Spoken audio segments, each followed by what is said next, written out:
José Aníbal Ricardo Villarreal se agrega a una ya extensa lista de una mezcla que conjuga lo peor del delito con lo peor de la política. Asesores, funcionarios, empleados, personas que ingresan por la ventana a la administración pública sin que se le conociera ningún talento detectable y que durante años logran camuflarse recibiendo un sueldo estatal hasta que una investigación judicial por algún delito grave termina por dejarlos al fin al descubierto.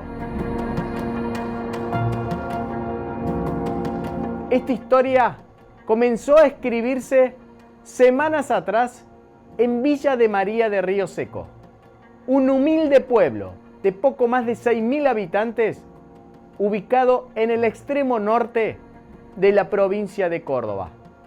Una madre, desesperada porque no lograba contactar a su hija de 13 años, fue hacia la comisaría a pedir auxilio. De inmediato, anoticiaron a la fiscal de Deán Funes, Analía Cepede, que puso manos a la obra. A través de la geolocalización del teléfono celular de esta adolescente que no aparecía, se pudo comprobar que estaba a 80 kilómetros de su casa, en Sumampa, ya en la provincia de Santiago del Estero. Alguien la había llevado, había cruzado los límites provinciales y sin que nadie en la ruta la pudiera controlar, ya estaba dentro del domicilio de un desconocido. Cuando la policía llegó a las coordenadas que le marcaba la geolocalización, encontraron a las dos niñas junto a un hombre de 60 años que quedó detenido en ese momento. Pero la causa lejos estuvo de terminar allí, sino todo lo contrario. La fiscalía comenzó a tirar de un hilo que otra vez destapó una historia aberrante en Córdoba.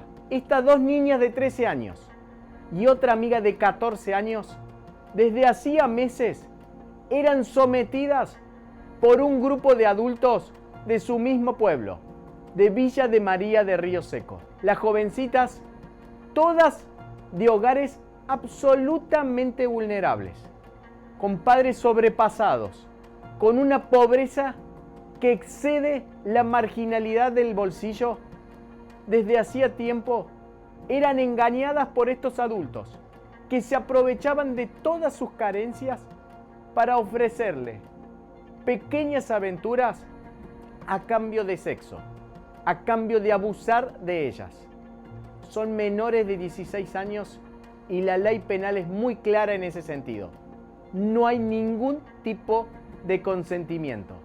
Adultos que se aprovechan de niñas menores de edad, pedófilos. Días después, en un operativo que nadie olvidará en el norte cordobés, la Fiscalía avanzó con las primeras 9 detenciones. En una suerte de razzia, la policía ingresó en distintos sectores de Villa de María de Río Seco y se llevó detenidos a los 9 acusados, de entre 20 y 50 años de edad. Fueron imputados de los delitos de grooming, ya que varios de ellos las contactaban por redes sociales o a través del teléfono celular y le pedían toda clase de imágenes, y también algunos de ellos por abuso sexual con acceso carnal.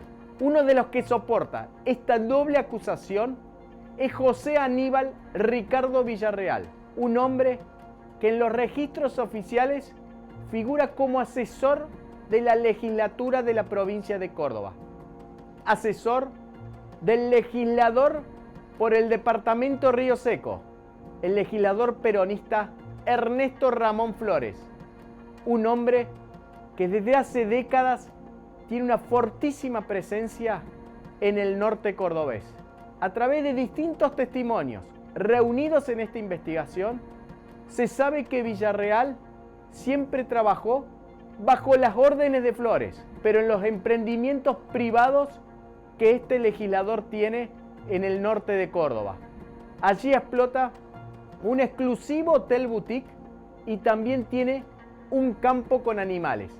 Allí es donde a Villarreal, cuentan los vecinos, se lo veía todos los días. Al mismo tiempo, el legislador reconoció que Flores integraba la lista de asesores que cobraban un sueldo estatal, aunque jamás viajaba a Córdoba y mucho menos ingresaba en la legislatura. Hacía trabajo territorial.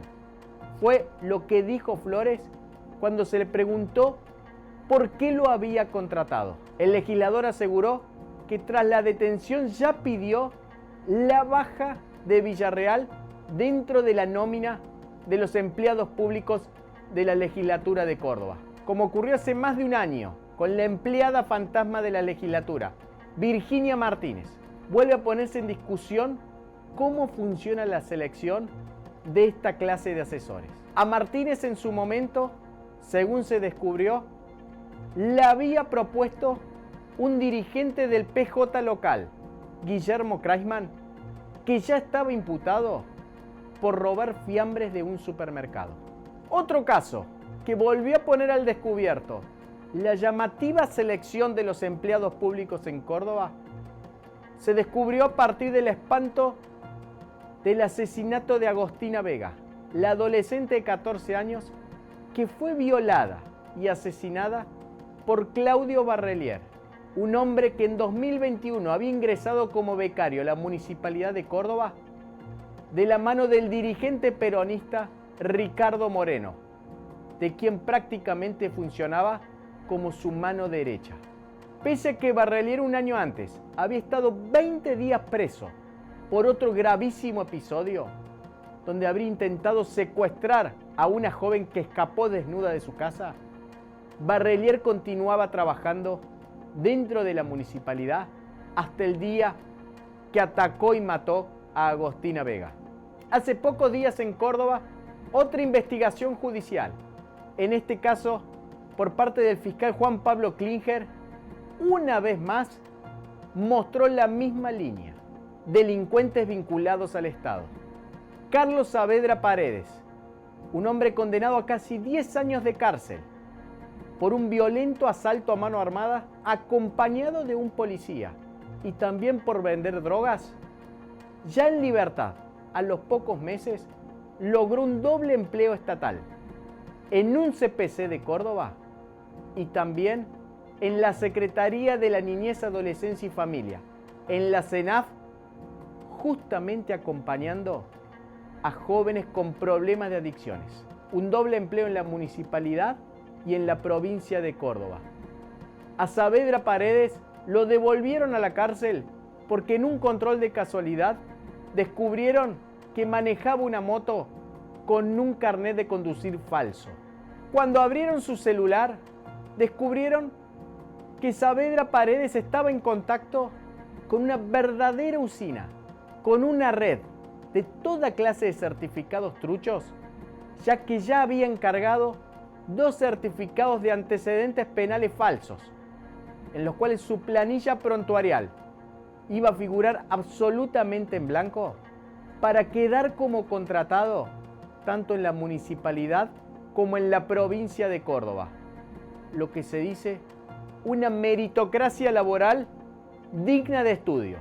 A los pocos meses de salir en prisión, estaba a punto de ser contratado tanto por la municipalidad como por la provincia de Córdoba.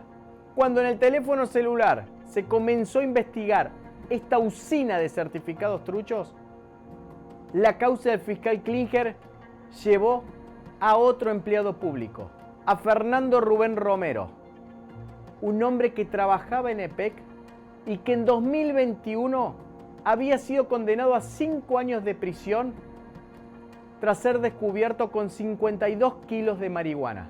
Romero fue a la cárcel, pero cuando salió en libertad hace pocos meses, volvió a aquel viejo puesto que ocupaba en EPEC. Trabajaba en EPEC, lo condenaron por ser un narcotraficante, pero cuando salió en libertad, le habían guardado, le habían reservado el mismo lugar en la empresa provincial de energía eléctrica. Este hombre, según se investiga ahora, es el que le hacía los contactos a Saavedra Paredes, a quien había conocido en prisión, para conseguir los certificados truchos que le aseguraran una larga vida dentro del Estado cordobés.